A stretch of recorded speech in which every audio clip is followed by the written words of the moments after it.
Pernah mikir nggak sih teman-teman, yang kamu alami itu mungkin nggak gede-gede banget. Maksudnya bukan perang, bukan kecelakaan besar, nggak pernah ngelihat sesuatu yang begitu menakutkannya kayak orang meninggal yang serem banget. Atau juga bukan yang pelecehan dan lain sebagainya. Tapi kok aku ngerasa aku punya trauma ya? Jangan-jangan aku yang lebay. Pernah nggak sih mikir kayak gitu? Hari ini kita mau kenalan dengan CPTSD, Kompleks Post Traumatic Stress Disorder. Simak bumper dulu.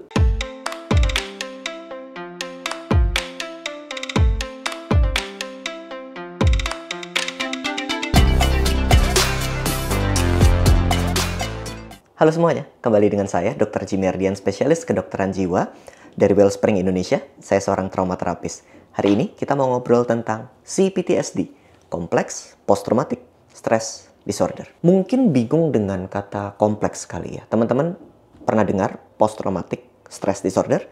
Gangguan stres pasca trauma? Pasti pernah dong ya. Itu adalah kondisi di mana seseorang mengalami gejala, misalnya pikiran yang sangat negatif, penghindaran terhadap peristiwa trauma tersebut, ada arousal yang berubah, tubuh menjadi berdebar, nafas cepat, gemeteran, keringat dingin, ketakutan luar biasa ketika terpapar atau ketika terbayang atau ketika ada memori muncul datang, mimpi buruk setelah kejadian trauma besar. Apa itu kejadian trauma besar? Misalnya kecelakaan atau atau pelecehan, atau misalnya ada keluarga dekat yang mengalami peristiwa sangat buruk, kerampokan atau sesuatu yang sangat buruk, dan kita dengar, jadi bisa kita ngalamin atau kita dengar dari orang dekat atau orang yang kita sayang, mereka ngalamin itu. Intinya kejadian besar. Tapi yang aku alami itu nggak besar. Yang teman-teman alami juga mungkin nggak besar. Banyak orang yang merasa kalau ini cuma peristiwa-peristiwa kecil kok waktu kecil. Misalnya aku cuma sering dimarahin waktu kecil, atau mama sering kerja dan aku main sendirian sampai malam waktu kecil. Papa nggak pernah ada di rumah waktu kecil, gitu-gitu. Kayak nggak pernah ada apa-apa, nggak pernah ada yang gede banget. Apakah aku ngalamin trauma atau aku aja yang berlebihan? Nah, teman-teman, ada satu kategori diagnosis yang namanya Kompleks Post Traumatic Stress Disorder. Kompleks ini maksudnya bukan lebih susah, bukan. Kompleks di sini CPTSD, C kecil, PTSD-nya gede. Kompleks PTSD ini maksudnya adalah ada gangguan psikologis akibat paparan trauma yang berulang. Biasanya kaitannya dengan pola asuh, kelekatan bersama pengasuh, tapi terus-menerus berlangsung. Intinya, kecil-kecil di dalam rumah, tapi banyak, tapi berlangsung terus bahkan sampai sekarang. Misalnya, orang tua yang selalu mengecilkan pencapaian anak, tapi terus gitu. Kamu mah nggak bisa, kamu mah nggak mampu. Di saat bersamaan selalu abai, di saat bersamaan nggak pernah memenuhi kebutuhan anak. Gitu terus, bahkan sampai saya gede masih kayak gitu. Nah, CPTSD konteksnya kayak gitu. Sesuatu yang terus-menerus, paparannya terus-menerus, traumanya kecil tapi ongoing, terus, berlangsung lama, dan terjadi di dalam hubungan, biasanya hubungan dekat dengan orang tua, dan ini sulit dihindari. Karena ya namanya orang tua ya gimana, nggak bisa dihindari kan, terus-menerus gitu. Walaupun tidak sebesar kejadian yang kayak trauma gede dalam PTSD, sebenarnya CPTSD itu nggak bisa diremehkan juga teman-teman. Pertama, karena trauma besar memang besar, tapi kan dia jarang terjadi. Sementara trauma kecil, quote and quote, nggak kecil juga karena akumulasi. Trauma kecil itu jauh lebih sering terjadi di keseharian dan lebih sering orang-orang normalisasi, abaikan. Dan bahkan seringkali pada kasus-kasus CPTSD itu yang disalahin kan anaknya. Ya kamu udah gede, maafin dong orang tuamu. Ya kamu udah gede, ngapain kamu bawa-bawa traumanya? Udahlah, lepasin aja lah, ikhlasin aja lah, atau ya udah move on aja lah, atau ya udahlah memang orang tua kayak gitu ya udah mau di mana lagi, terima aja lah. Seringkali justru yang disalahkan atau dibebankan itu malah orang yang mengalami trauma. Walaupun perlu di-note sih, menurut saya sepakat bahwa tetap pemulihan itu tanggung jawab kita. Jadi kita nggak bisa melemparkan, orang tua saya harus sembuh biar saya sembuh. Well, idealnya gitu. Tapi tanggung jawab perubahan tetap ada pada saya. Saya bertanggung jawab untuk diri saya, bukan untuk siapa-siapa, bukan untuk orang tua saya, bukan untuk supaya mereka bahagia, bukan ya, biar saya enak aja hidupnya, biar saya bahagia. Kita akan lanjut membahas tentang apa saja gejala dari CPTSD. Ini ada gejala-gejala utama ya, dari Kompleks Post Traumatic Stress Disorder. Gejala pertama adalah disregulasi emosi. Apa itu? Ada kesulitan bagi seseorang yang tumbuh kembangnya bermasalah di dalam trauma kecil-kecil masa kanak itu. Dia sulit untuk mengelola emosi, misalnya jadi gampang marah, atau jadi suka nangis mendadak, atau mengalami rasa malu yang mendalam dan berkepanjangan, atau perasaan-perasaan ini fluktuasi cepat sekali naik turunnya, bahkan untuk sesuatu yang triggernya sangat kecil dan sederhana. Disregulasi emosi ini mengganggu karena pada orang normal, emosi itu sebenarnya bisa banget untuk bukan diatur hilang dan timbulnya, tapi bisa di-manage gitu. Jadi kalau saya sedih, saya bisa tahan dulu, saya marah, saya bisa tahan dulu, saya bisa mikir dulu. Pada orang dengan CPTSD enggak, kalau meledak, kalau down gitu, kuat sekali reaksinya. Dan gejala kedua, ada masalah dalam relasi interpersonal. Karena hubungannya yang bermasalah di masa kecil dengan orang tuanya, sangat mungkin dia mengembangkan masalah untuk sulit percaya sama orang, sulit berinteraksi sehat dengan orang, atau ngerasa sekalipun aku rame-rame, aku sendirian, terisolasi, karena nggak pernah merasa dekat-lekat dengan orang tua dan pengasuhnya. Atau pola hubungannya kemudian milih jadi hubungan yang nggak sehat. Karena orang tuanya misalnya sering melakukan kekerasan-kekerasan kecil, nyubit-nyubit, dia jadi menoleransi kekerasan-kekerasan kecil pada pasangannya. Kan nggak sehat. Atau karena dia ngerasa orang tuanya sering ngomong-ngomong kasar, dia jadi takut menikah dan nggak mau punya pasangan lagi. Jadi ekstrim gitu, pola hubungannya nggak sehat. Yang ketiga, gejala CPTSD adalah ada pandangan negatif terhadap diri sendiri. Bukan sekedar ada sisi yang memandang diri negatif saja, tapi dalam gitu rasanya. Saya memandang diri saya nggak berharga, nggak cukup baik, nggak pantas ada di sini, saya merasa bersalah, dunia akan lebih baik tanpa saya, dalam gitu rasanya. Seakan-akan identitas saya tuh nggak cukup baik di dunia ini. Tentu ini dimulai karena pengasuh yang paling awal, yaitu orang tua. Itu nggak dekat-lekat dengan ramah, dengan welas asih pada seorang anak. Sehingga identitas anak terbentuk bagaimana cara orang tua memandang. Kalau orang tua memandangnya sebagai anak ini beban, saya merasa saya jadi beban. Kalau orang tua memandang, oh kamu salah dulu, saya merasa bersalah. Orang tua memandang, dipukulin terus, kayak ini anak nggak penting, nggak berharga, ya anak merasa nggak berharga. Gejala lain dari si PTSD adalah, yang ini mirip pada PTSD, adalah flashback. Jadi ada memori-memori yang kadang terpicu gitu.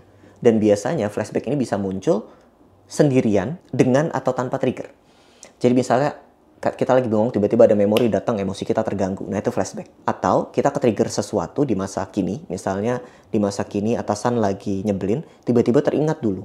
Oh ini kayak mamahku atau papahku dulu. Nah itu namanya ada flashback, ada memori yang muncul. Yang selanjutnya ada re-experiencing trauma. Kita kayak ngulangin beberapa kejadian trauma yang sebenarnya pernah terjadi waktu kita kecil. Misalnya dulu kita diabaikan, somehow milih pasangan yang juga mengabaikan. Dulu misalnya orang tua menganggap nggak berharga, somehow ketemu teman-teman yang cuma mau untungnya doang sama kita. Tapi ada atau nggak adanya kita, mereka nggak peduli itu rasanya. Saya nggak berharga ada di situ. Kita seperti mengulangi kembali. Atau mengulanginya konteksnya bukan begitu. Mengulanginya ketika flashback terjadi, rasanya muncul kembali. So kita bisa mengulangi dalam berbagai macam konteks, mengulangi ulang trauma ini. Ada juga perasaan arousal yang meningkat. Kita sulit rileks, kita menegang terus, waspada terus, curiga terus, nggak bisa percaya orang. Dan identitas seseorang bisa tidak terbentuk dengan sempurna. Sulit paham gitu, saya sebenarnya siapa, saya maunya apa, saya butuh apa, tujuan saya apa, hilang semuanya. Nah, ini adalah gejala-gejala kompleks post-traumatic stress disorder. Beberapa orang juga mengembangkan gejala yang terkait dengan relasi. Misalnya karena orang tua sering meninggalkan, saya juga jadi takut ditinggalkan. Dan kalau kita pikir-pikir, gejala-gejala ini sangat mirip dengan borderline personality disorder yang pernah dibahas di video-video sebelumnya. Benar, memang mirip banget. Teman-teman perlu sadar, BPD itu kategori diagnosis dari, informasi aja nih, borderline personality itu kategori diagnosis dari DSM, Diagnostic and Statistical Manual. Itu kategori diagnosis yang dikeluarkan oleh Amerika.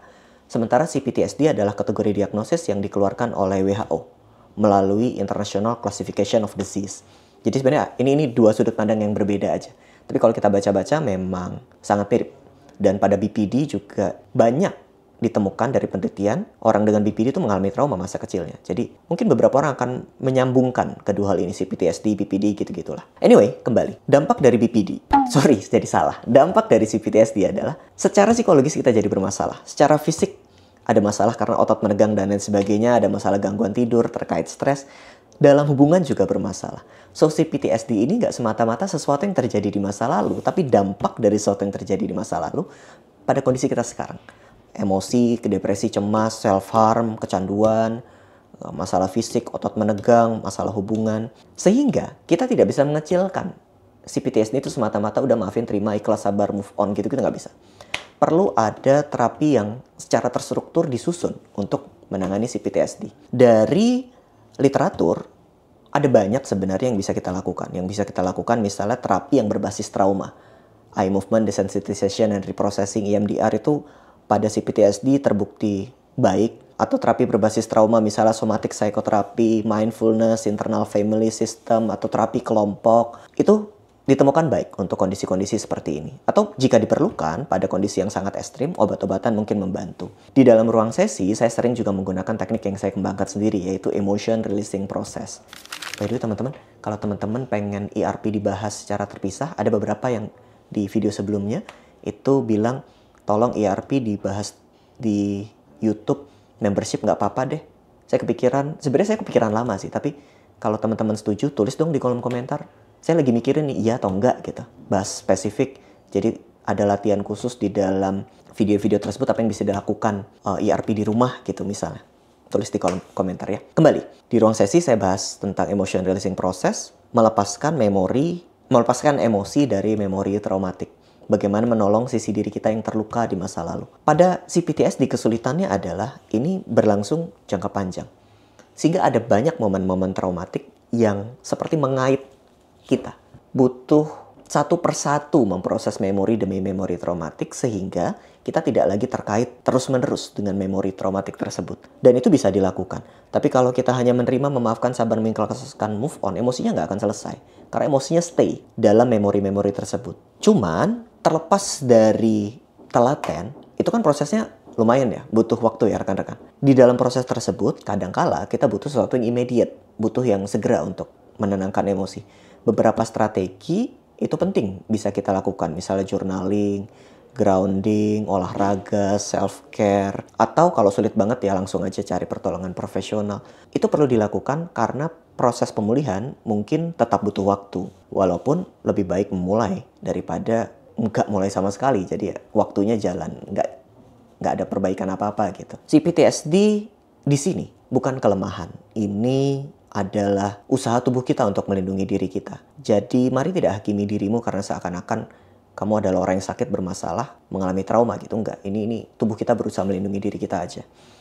Tapi perlu kita proses supaya kita bisa hidup lebih utuh dan bahagia sekarang.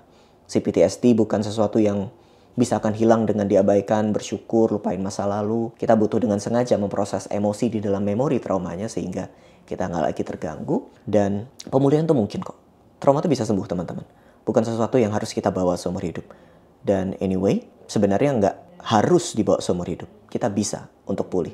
Selama kamu siap untuk pulih, selama kamu bersedia untuk melepaskan, kita bisa latihan sama-sama. So, saya tunggu komentarnya. Dan buat teman-teman yang merasa video ini bermanfaat, buat yang pengen belajar, orang-orang lain belajar juga bahwa kompleks trauma itu ada, nggak cuma tentang trauma besar, boleh share video ini, klik like, komen, subscribe, supaya lebih banyak yang tahu tentang fenomena ini ya.